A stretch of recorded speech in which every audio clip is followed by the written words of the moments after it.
Former Woodmode employee Tammy Landis talks about the love for her job and how she hopes the company comes back. I lived and breathed Woodmode because I came, just to give you I came to Pennsylvania from Wisconsin. I was divorced. I had Woodmode, my church, and my kids. No family. That was my life.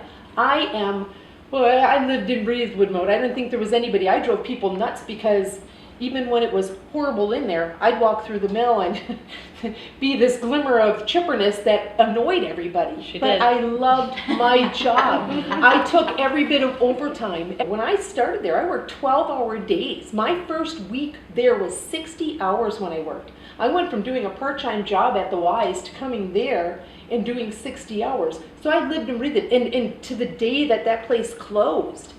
When it closed, they told us that we had lost our jobs. I didn't even honestly comprehend it. I had to do paperwork, and I knew that. I had to get the department's paperwork done. I went back to my table, my pride and joy that I had specially ordered for me, a big tall one because I'm nice and tall, and my stuff that I didn't want anybody ever touching because that was my life there. I had my mouthwash there, my toothbrush, deodorant, dental floss, combs, hairspray. I had every possible thing. When anybody needed anything, they needed medicine, they came to me because they knew I had it. I had everything there. I lived there for 20 years.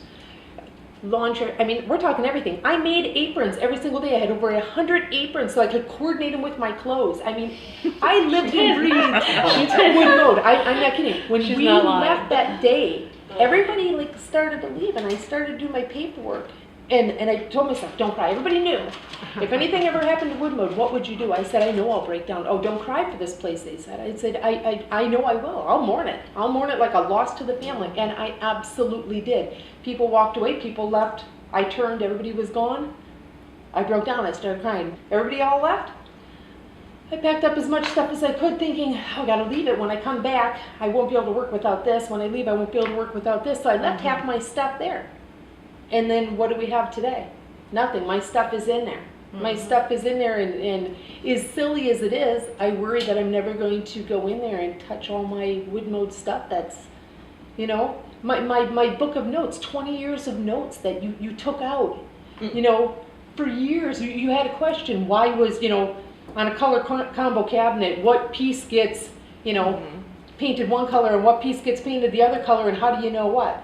Everybody came to me. I put notes. You can walk through our department.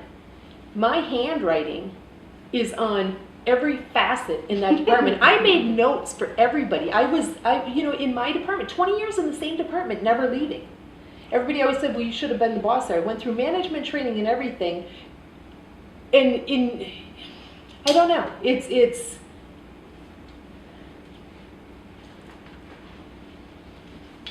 okay. Yeah, but it's tough. It's okay.